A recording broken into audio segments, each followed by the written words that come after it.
So I know I've mentioned a couple of times in the past some of my previous assignments before I came to Long Beach.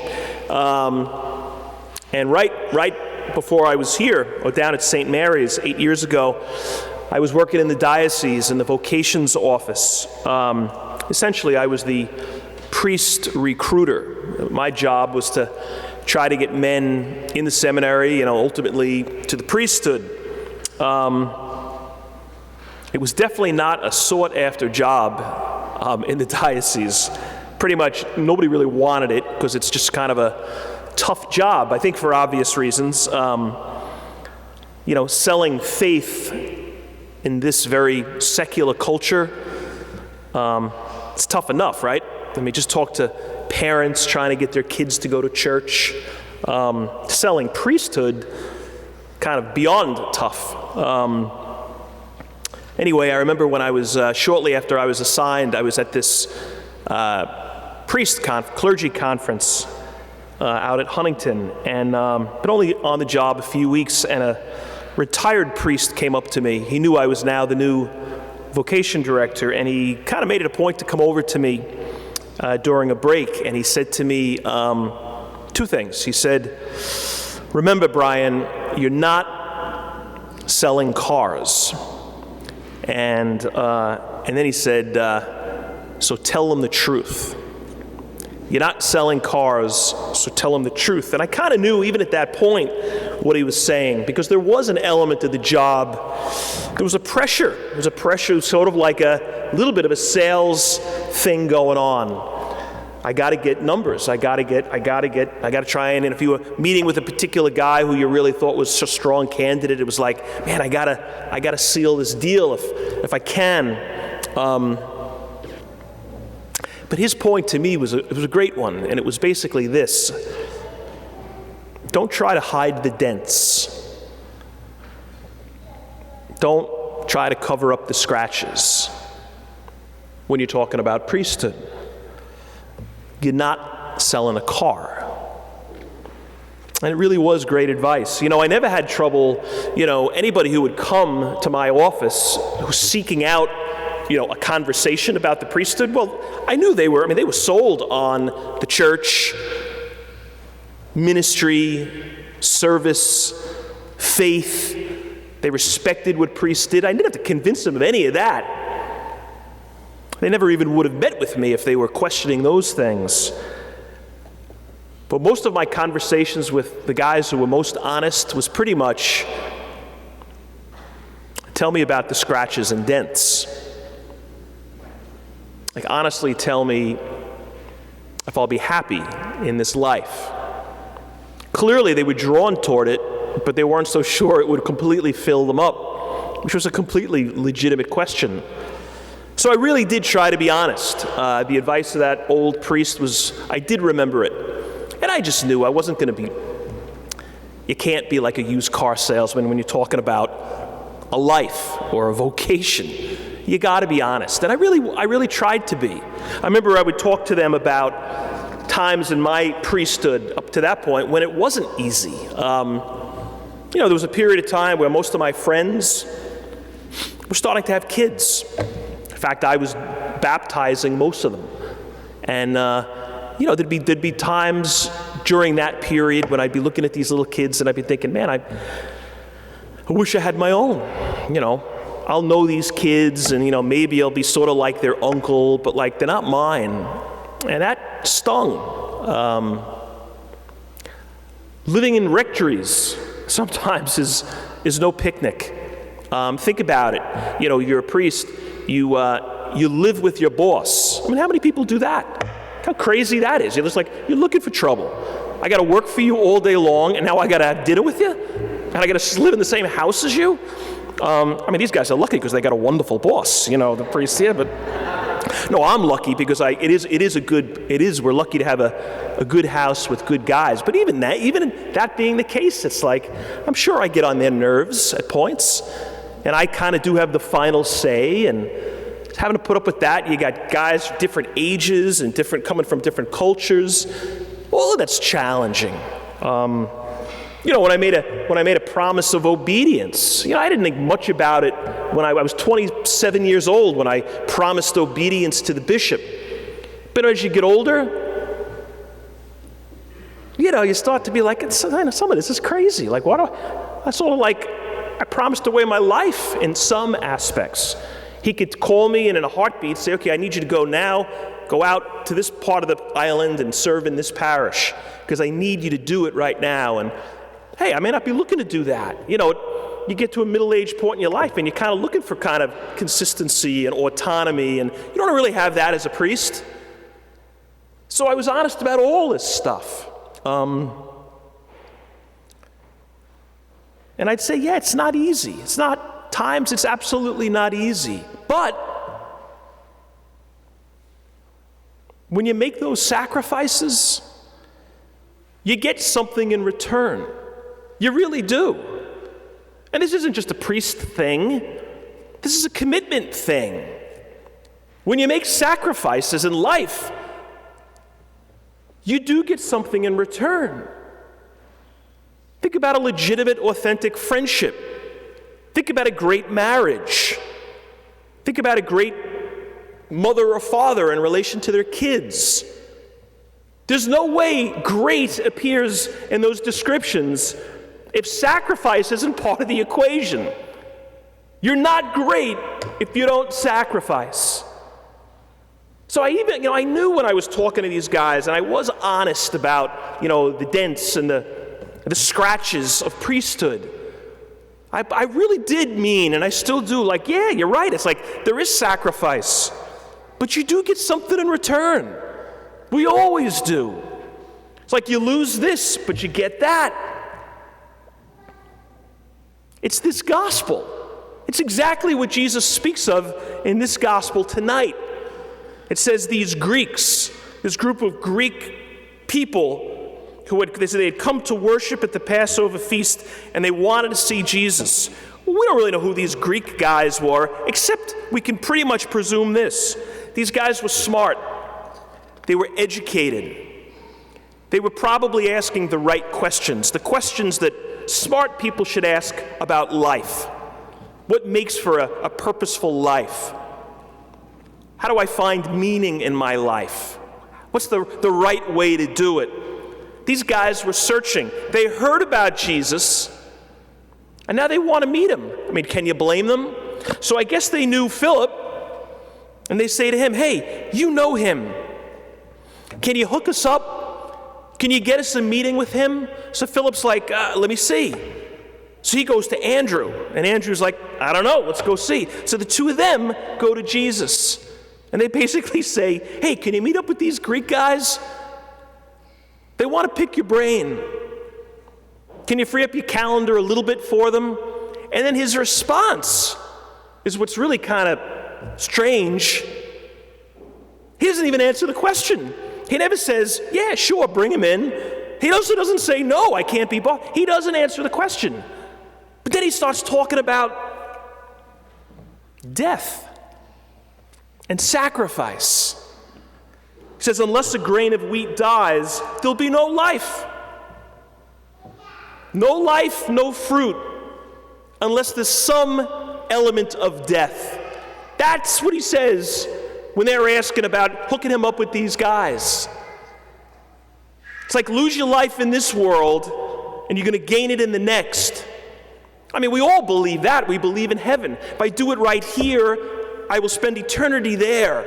But it's not just that. I think that principle applies here too. Do it right here, and you'll have a great life here. In the big picture. So like Jesus was kind of like, in a sense, like, okay, you guys want to meet me? You all want to see me? You want to pick my brain?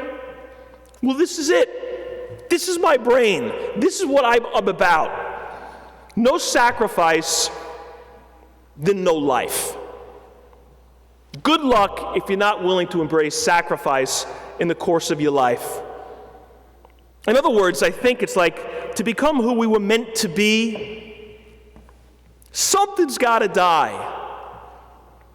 In order to live great, meaningful lives, We should always be looking at those aspects of those lives, parts of them, which need to go, which need to die, like that grain of wheat.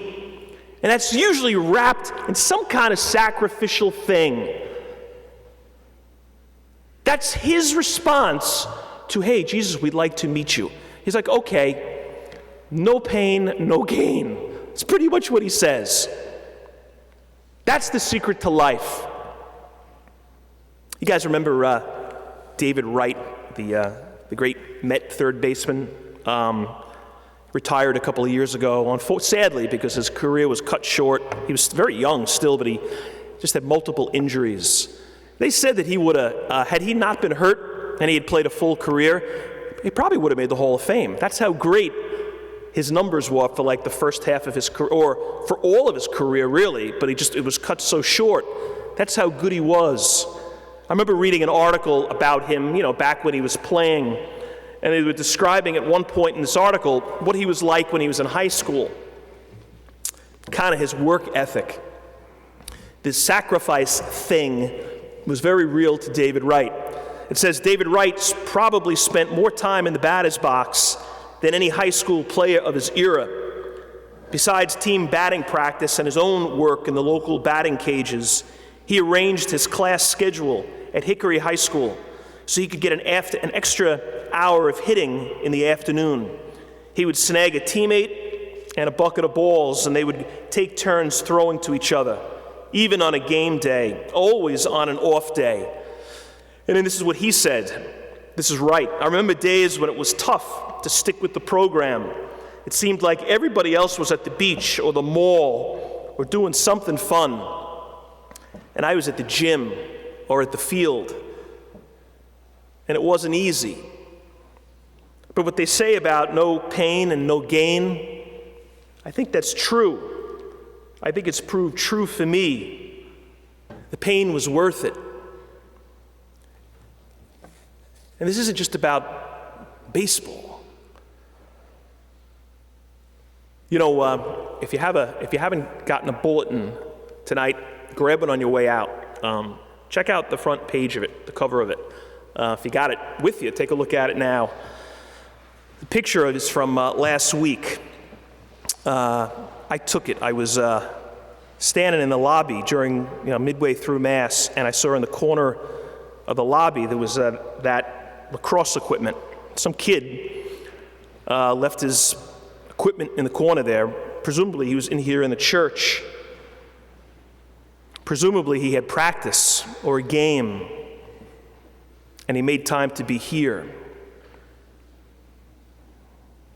I'll bet this too, and I don't know who the kid is. I'll bet on a Sunday afternoon, after practice or after a game, the last thing he wanted to do was be here. Can you blame him? But he or she was. Like somehow, on some level, they were like, no, being here, it matters. I gotta be here. I gotta be at the practice, I gotta be at the game. Yeah, but that can't win out over being here. So I guess, the practice was so close to the Mass time, he just came right from the field to here. I don't know who that kid is, and I don't know what his or her lacrosse career is gonna be like. But I know this much, he gets it. That kid gets it. It's this gospel. I was watching, it's a couple of weeks ago, clicking around on TV, and remember the movie Rain Man? It's a pretty good movie. I hadn't seen it since I first saw it, I think, years ago. Dustin Hoffman and Tom Cruise. Dustin Hoffman's amazing in it. He got the Academy Award. He plays this autistic savant. I think that's how you describe him. He was socially, emotionally crippled guy. Really could barely communicate with people in any kind of typical way, but also had like this computer-like memory. So he was able to just memorize unbelievable statistics, literally like the phone book. And he's in this institution. He really can't possibly live on his own. And then he's taken on this trip. The whole movie is basically this road trip by his brother. Tom Cruise plays his much younger brother. Tom Cruise didn't even know he was his brother. He was institutionalized that early on. Their father dies. That's kind of the beginning of the movie. And then Tom Cruise is this creep, really. He's just sort of this self-absorbed, greedy, immature, narcissistic jerk. And he's really angry because he's realized that he's gotten almost nothing, going to get nothing in the will. He got his father's car, this cool old classic car, but that's it. And his brother is getting $3 million. And he's like, he's an institution. Like, what does he need $3 million for? So the first half of the movie, Tom Cruise is desperately trying to get the money. His name is Charlie Babbitt, Tom Cruise. And he's really just trying to steal the inheritance from his very limited brother, or at least contest it. He's just using him. But maybe midway through the movie, things begin to change. He begins to change. He begins to see things in his brother, in Dustin Hoffman, and things about himself. He starts to recognize the humanity of his brother. And he changes. In fact, for the first time in his life, he begins to think of somebody else instead of himself. He dies to self. He starts to allow aspects of himself which are gross and dark and sinful, like he allows them to die. And he becomes somebody else. It's the gospel. Jesus says it's a grain of wheat. Okay, call it what you want. It's Charlie Babbitt in the movie. Like, what has to die? What part of ourselves has to die in order to make our lives heroic and great and meaningful? Something's got to go, right? And probably more than something.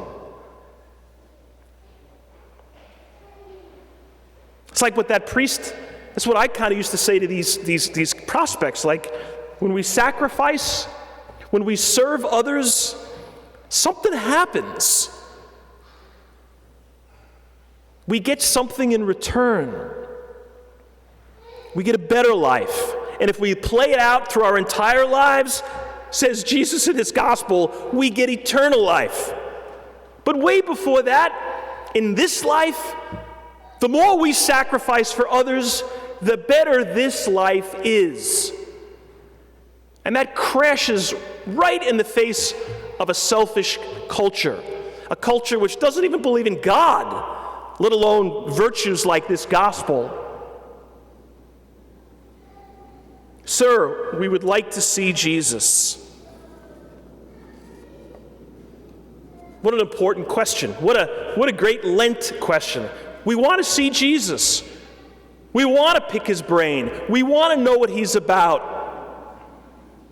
Well, you know what? If he was asked, if we could get a hold of him today, maybe this would be his response today. You want to see me? You want to meet me? Great. You want to know me?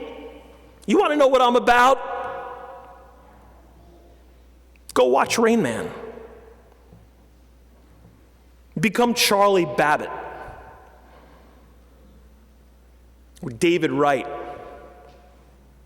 or the kid who left his lacrosse equipment in the lobby. Sacrifice. Die to self.